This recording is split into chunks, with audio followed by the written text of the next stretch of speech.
Buenas noches, espero que todos estén súper bien. Aquí ha estado lloviendo un poquito y siempre me gusta recordar Isaías 55. Nunca lo busco porque no, nos quita un poquito de tiempo, pero si lo pueden ir a leer sería genial. Y aquella famosa frase que dice, su palabra no regresa vacía, en ese pasaje habla de la lluvia y dice que la lluvia cae eh, y caen en la tierra y después la tierra eventualmente tiene un fruto y entonces hace la comparación a la palabra y dice que la palabra nunca regresa vacía. Entonces la lluvia siempre nos puede recordar sobre eso. Estamos en la sesión número 13 de Efesios. Eh, Esto de que ya sabíamos que iba a ser largo porque, bueno, por varias razones. En primer lugar, porque estas sesiones, estas congregaciones son cortas, ¿verdad? Eh, Hay un espacio de enseñanza y después con los que estamos en la reunión tenemos un pequeño tiempo de compartir y orar también. Además, porque no hay ninguna prisa. Y me gustaría tomar el tiempo para recordar que empezamos a hacer esta serie con un propósito bien especial, bien específico. Y ese propósito es es que cualquier persona que tenga la oportunidad de repente de estar en la reunión o de escuchar el video, de ver el video, pueda tener un ánimo de leer un libro de la Biblia eh, tranquilo, ¿verdad? Y sin prisas. Y entonces al estar en el capítulo 1 por ya 13 sesiones, es decir, eh, 3 meses, eh, cualquier persona pueda estar leyendo el capítulo. Eh, no es fácil leer la Biblia, pero es absolutamente necesario para toda persona cristiana que se considera cristiana. Entonces, ese es uno de los ánimos y es uno de los principales objetivos de tener la serie de Efesios. Que cualquiera pueda agarrar su Biblia y leer un poquito de Efesios 1 y estar escuchando las enseñanzas y pues tener un hábito de lectura más fuerte. ¿Verdad? Como siempre, leemos el capítulo 1 de Efesios. Voy a leer de la Biblia que se llama Biblia del Peregrino, de Luis Alonso Schockel. Luis Alonso Schockel fue un jesuita y él pues era un estudioso de la Biblia y escribió eh, su versión de la Biblia y se llama Biblia del Peregrino porque él quería que pues fuera un poquito más fácil de leer. Bueno, muy bien. Eh, Efesios todo el capítulo, empiezo en el versículo 1. Pablo, apóstol de Cristo Jesús por voluntad de Dios, a los consagrados de Éfeso, fieles a Cristo Jesús. Gracia y paz a ustedes de parte de Dios nuestro Padre y del Señor Jesucristo.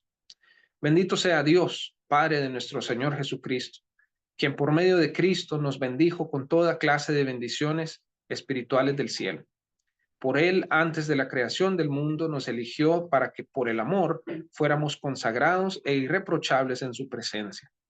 Él nos predestinó a ser hijos adoptivos por medio de Jesucristo, conforme al beneplácito de su voluntad, para alabanza de la gloriosa gracia que nos otorgó por medio de su Hijo muy querido.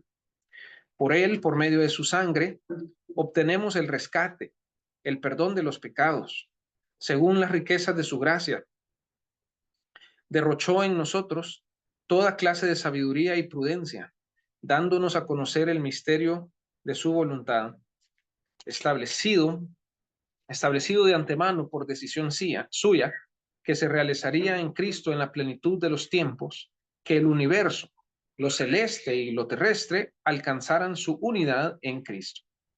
Por medio de él y tal como lo había establecido el que ejecuta todo según su libre decisión, nos había predestinado a ser herederos, de modo que nosotros, los que ya esperábamos en Cristo, fuéramos la alabanza de su gloria. Por él también ustedes, al escuchar el mensaje de la verdad, la buena noticia de la salvación, creyeron en él y fueron marcados con el sello del Espíritu Santo prometido, quien es garantía de nuestra herencia y prepara la redención del pueblo que Dios adoptó para alabanza de su gloria. Por eso también yo, al enterarme de la fe que ustedes tienen en el Señor Jesús y el amor que demuestran a todos los consagrados, no ceso de dar gracias por ustedes, recordándolos en mis oraciones. Pido que el Dios de nuestro Señor Jesucristo, Padre de la gloria, les conceda un espíritu de sabiduría y revelación que les permita conocerlo verdaderamente. Que Él ilumine sus corazones para que ustedes puedan valorar la esperanza a la que han sido llamados, la espléndida riqueza de la herencia que promete a los consagrados y la grandeza extraordinaria de su poder a favor de nosotros los creyentes, según la eficacia de su fuerza poderosa. Poder que ejercitó en Cristo, resucitándolo de la muerte y sentándolo a su derecha en el cielo, por encima de toda autoridad y potestad y poder y soberanía y de cualquier otra dignidad que pueda mencionarse tanto en este mundo como en el venidero. Todo lo ha sometido bajo sus pies y lo ha nombrado por encima de todo, cabeza de la iglesia, que es su cuerpo y plenitud de aquel que llena completamente todas las cosas. Muy bien, capítulo 1. Vamos hoy en el versículo 17, el capítulo tiene 23 versículos, entonces cuando empecemos el capítulo 2, vamos a estar leyendo todos los martes, todo el capítulo 2 y sucesivamente, y si el Señor nos da vida, así hasta el 2025, hasta que terminamos. Pero bueno, vamos paso a paso, como les digo, no hay prisa, el punto es tener un lugar donde ir a leer. Me cambio a la NBI y vamos a leer el versículo 17 del capítulo 1. Dice así: pido que el Dios de nuestro Señor Jesucristo, el Padre glorioso, les dé el espíritu de sabiduría y de revelación para que lo conozcan mejor. En la Reina Valera 60, ese versículo dice así, versículo 17. Para que el Dios de nuestro Señor Jesucristo, el Padre de gloria, os dé espíritu de sabiduría y de revelación en el conocimiento de Él. La sesión pasada estuvimos hablando de cómo oraba Pablo. Y el versículo 15 y 16 hablan sobre eso, lo voy a leer. Dice: por eso yo, por mi parte, desde que me enteré de la fe que tienen en el Señor Jesús y del amor que demuestran por todos los santos, no he dejado de dar gracias por ustedes al recordarles en mis oraciones. Entonces, hablábamos un poco de eso, y pues si no han visto esa sesión, estaría bien si la ven. Entonces, hablábamos de cómo Pablo oraba y por qué oraba. Y en esas oraciones dice lo del versículo 17, y de hecho, el 17, el 18 y el 19 va a decir cosas que él le pide al Señor. Y hoy vamos a ver solo las del 17. Entonces dice: pido que. Entonces, esto oraba Pablo por la iglesia, por sus hermanos. Pido que el Dios de nuestro Señor Jesucristo. En esa frase solo quiero enfatizar algo que enfatizamos al principio. Dijimos que Efesios habla mucho de Dios. De hecho, entre más estudiamos el versículo 1, el capítulo 1, Efesios capítulo 1 es un excelente lugar para conocer a Dios. ¿Qué dice el capítulo 1 de Dios, el Padre? Bueno, dice que es el Padre, dice que es el Padre de nuestro Señor Jesucristo, ¿ok? Eh, y dice cosas que Él da. Hoy vamos a ver unas. Habla, por ejemplo, de esa adopción, de esa predestinación, todo eso lo habla de Dios. Y el Hijo, ¿verdad? Jesucristo, eh, pues sin meternos a mucha ¿qué? Palabrería, es el Hijo del Padre, ¿verdad? Entonces tenemos ahí el Padre, el Hijo, y en su momento ya también Efesios 1 ha hablado del Espíritu Santo. Bueno, muy bien, entonces aquí dice que es el Padre del Señor Jesucristo. También vimos esa frase, Señor Jesucristo, que rápidamente uno lo dice bastante, especialmente los que hemos crecido en el ámbito religioso.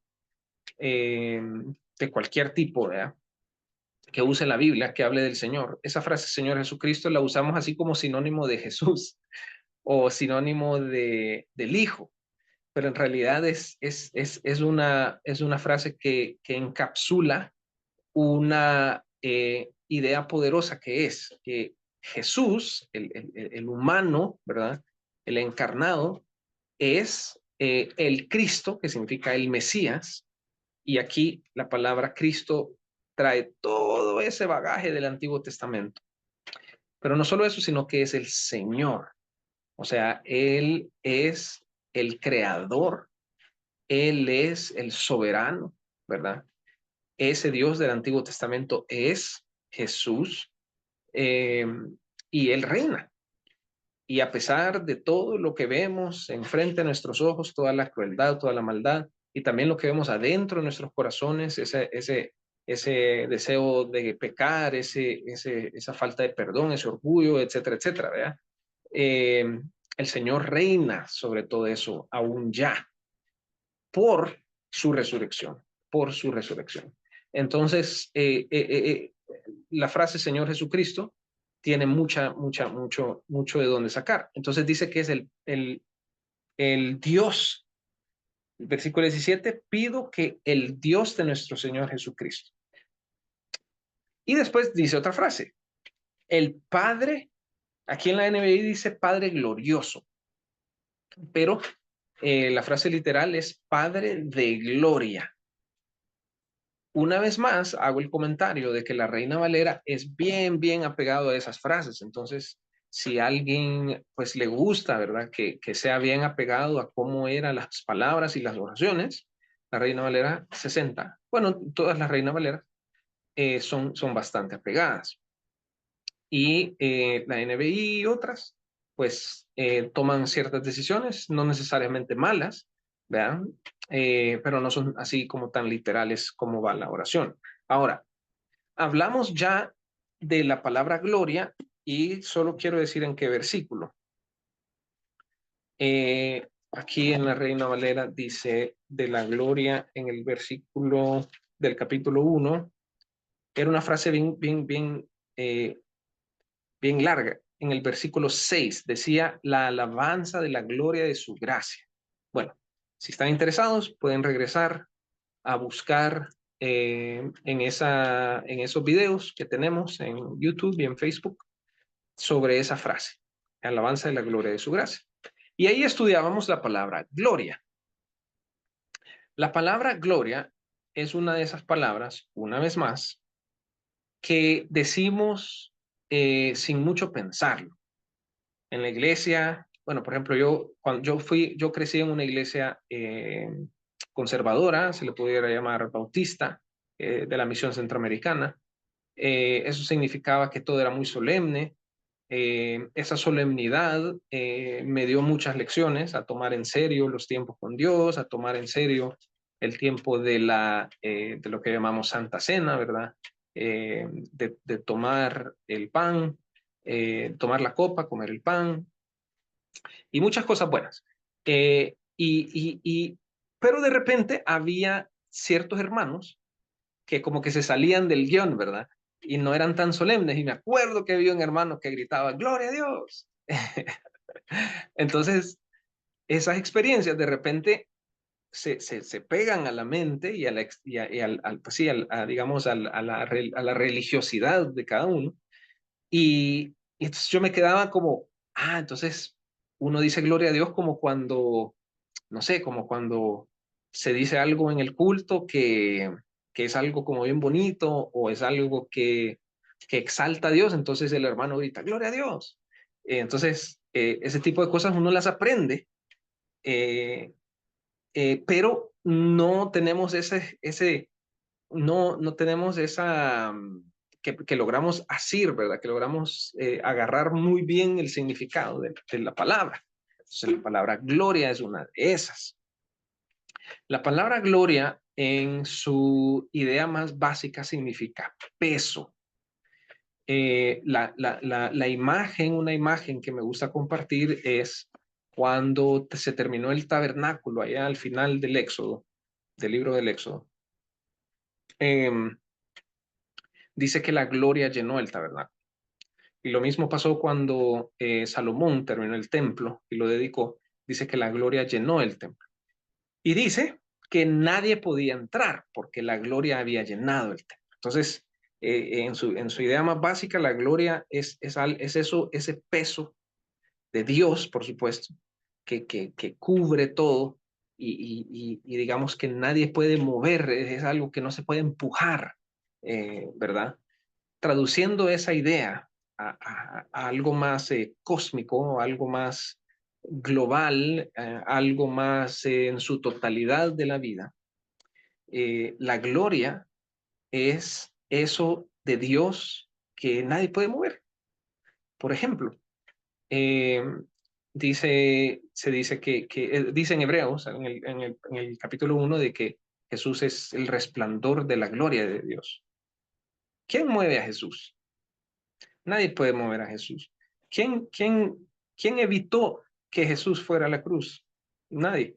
¿Quién evitó que Jesús fuera resucitado por el Espíritu y por el Padre? Nadie.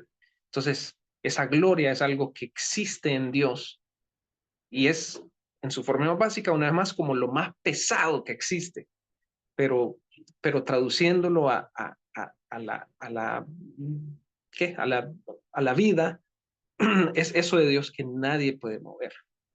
Entonces dice que es el Padre de gloria, ¿ok? Es el Padre de gloria, es el Padre del Señor Jesucristo, es el Dios de nuestro Señor Jesucristo y es el Padre de todo eso que nadie puede mover, que si Él lo da o Él lo dice, ya estuvo, no se puede, ¿ok? Por ejemplo, la creación. En Génesis, ¿verdad? Leemos que Él dijo, hágase la luz, ¿verdad? Y la luz se hizo y la luz aquí está. Aquí me está pegando una luz. ¿Verdad? Entonces esa cosa de esa idea de la gloria es eso inamovible, ¿verdad? Y entonces aquí viene el título de hoy, dice lo que el Padre de Gloria da. Entonces este Padre de Gloria da ciertas cosas y lo primero que dice aquí que da en el versículo 17 dice, eh,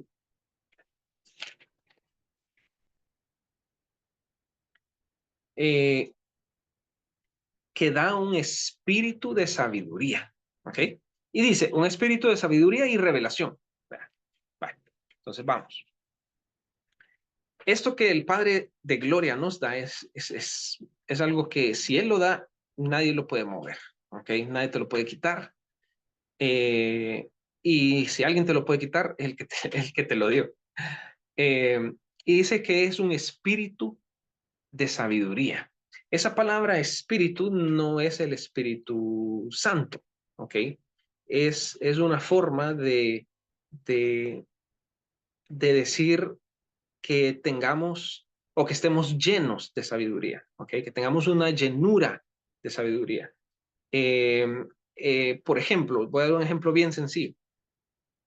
En los deportes a veces, no tan seguido, pero a veces se dice como, está jugando con un gran espíritu, así como con grandes ganas, o como con todo, ¿verdad? Eh, o en las fiestas, ¿verdad? Aquí esta fiesta tiene un gran espíritu, está como lleno, ¿verdad? Entonces, algo así es la idea. Es una llenura. Y dice que es una llenura de sabiduría, ¿ok? Eh, También hablamos de la sabiduría y quizás lo vamos a resumir con eh, esa forma de tomar decisiones que tenía el Hijo, ¿ok? Que tenía Jesús. Y aquí siempre hacemos el comentario que para conocer a Jesús tenemos que leer los evangelios. ¿Qué tipo de sabiduría tenía él? ¿Qué hacía? ¿Cómo decía las cosas? Eh, ¿Cómo se comportaba? Y bueno, al final, cómo se comportó yendo hacia su muerte y cómo se comporta hoy, ¿verdad? Porque Jesús vive, eh, y cómo se comporta hoy como resucitado, como Señor. Entonces todo esto está en nuestro alcance porque el Padre de Gloria nos lo da, ¿ok? Pablo eso oraba. Y eso podemos orar por mí, o sea, por uno mismo, y podemos orar por otros. Si hay alguien que yo conozco que le falta sabiduría, lo que yo tengo que hacer es orar por esas personas. Y le pedimos ahorita al Señor que nos traiga a esas personas a la mente. Miren, las oraciones, alguien ha dicho que si uno supiera verdaderamente lo que sucede espiritualmente cuando uno ora, uno oraría más. Pero como uno piensa que si no ve con sus propios ojos las cosas, este es el síndrome de Tomás, ¿verdad? Si yo no veo con mis propios ojos la resurrección, entonces yo no creo. Entonces Tomás tuvo que ver. Entonces uno así es. Uno piensa, no, es que si yo no lo resuelvo, si yo no veo qué pasa, entonces quizás no está pasando. Y puede ser que sea totalmente lo contrario. Que cada vez que uno con fe cierra los ojos y dice, Señor, protege a mi mamá o Señor, ayúdame, las cosas empiezan a suceder y no empiezan a suceder porque yo lo digo, sino porque Dios es un Dios amoroso y es un Dios poderoso y es el Padre de gloria, es el Padre de gloria, que donde Él dice que las cosas suceden, suceden. Entonces, el espíritu de sabiduría se lo pedimos para esas personas que el Señor nos ponga en el corazón. Y por uno mismo, pues, uno tiene esa capacidad de pedirlo. ¿Hay falta de sabiduría en mi vida? El Padre de Gloria lo puede dar. Y dice, espíritu de sabiduría y de revelación. Y aquí con esa palabra revelación, bueno, y un comentario al final y ya vamos terminando. La palabra revelación aquí es Apocalipsis. En el Apocalipsis se revela algo, ¿okay? Se le abren los ojos a Juan y él puede ver cosas que nunca se habían visto.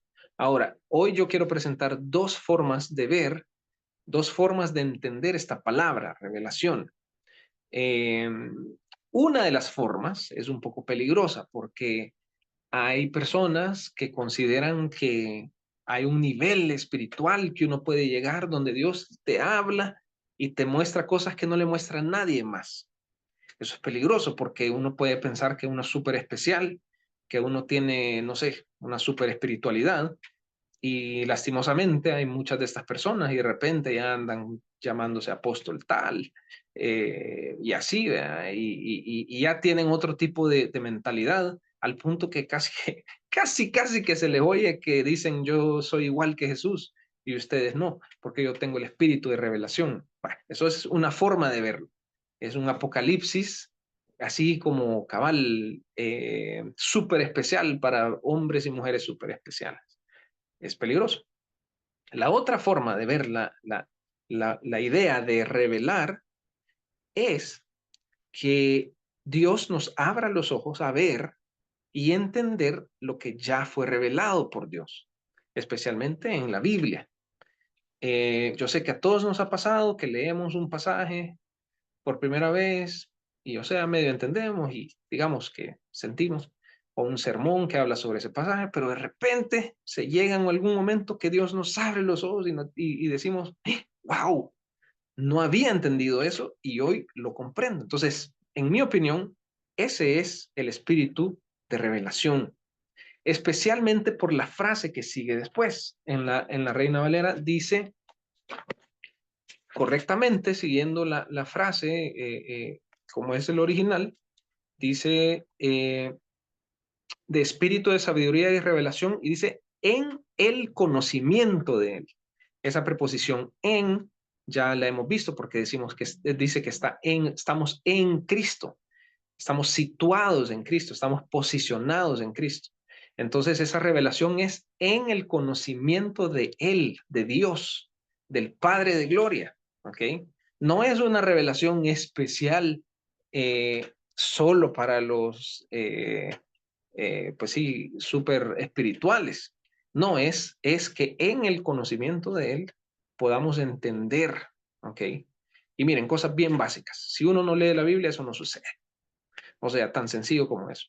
Si uno no quiere abrir la Biblia constantemente todos los días, o por lo menos tener la intención y lograrlo la mayoría de la semana, si solo estamos abriendo la Biblia una vez a la semana y peor aún, abriendo la Biblia solo en lugares religiosos, ¿verdad? Como la iglesia, un sermón. Yo creo que eso no es desear el espíritu de revelación. Eso es casi lo opuesto, ¿verdad? Entonces, una cosa básica, hay que abrir la Biblia, hay que buscar. Y otra cosa es verdaderamente, bueno, porque esto es una oración. O sea, Pablo le está diciendo al Señor, mira, yo te pido que le des esto a mis hermanos. Entonces tiene que haber un deseo ahí, o sea, un deseo de, como cuando, regresando al deporte, ¿verdad? Como cuando uno quiere meter un gol, uno quiere meter una canasta, o sea, un deseo de decir, lo voy a dar todo para que si el Señor me permite, me pueda abrir mis ojos y pueda entender y yo pueda tener un espíritu de sabiduría y de revelación. Así que cerramos esta frase y le vamos a pedir al Señor ahorita precisamente eso. Padre, gracias por Pablo, por esas oraciones que hacía, nos enseña a orar por nosotros mismos y por los demás. Y te pedimos con fe, Señor, en esta noche, que con esa fe que estamos hablando con el Padre de Gloria, con el Padre Creador, que lo que dice se hace y lo que no dice no se hace, con tu Señor soberano, Rey de reyes, Señor de señores, Dios de dioses, te pedimos, Señor, que nos des ese espíritu de sabiduría y de revelación en el conocimiento de ti, Señor. Queremos, Padre, caminar diferente, queremos tomar decisiones diferentes. Aquí leemos en Efesios claramente, ya leímos que tú nos das todo conocimiento y toda perspectiva. Estamos leyendo que Pablo oraba por la iglesia que tuviera el espíritu de sabiduría y de revelación, y te lo pedimos, Señor, en esta noche. Concédelo, Señor. Queremos buscarte y encontrarte, Señor. Y yo te pido por todas las personas que necesitan esa sabiduría, Señor, para sus vidas, para su día a día, para sus relaciones. Te pido por las personas que están leyendo su Biblia y están frustradas, Señor, porque quizás no sienten, no avanzan o no sé, no le hallan. En el nombre de Jesús, abre nuestros ojos, Señor, a tu palabra, a los movimientos de tu espíritu, Señor, a cómo tú haces las cosas. Queremos entender cómo tú haces las cosas y hacerlas así, ya no hacerlas como nos gusta, como lo solemos hacer. Así que te pedimos esto, Señor, y lo pedimos con fe. En el nombre de Jesús. Amén.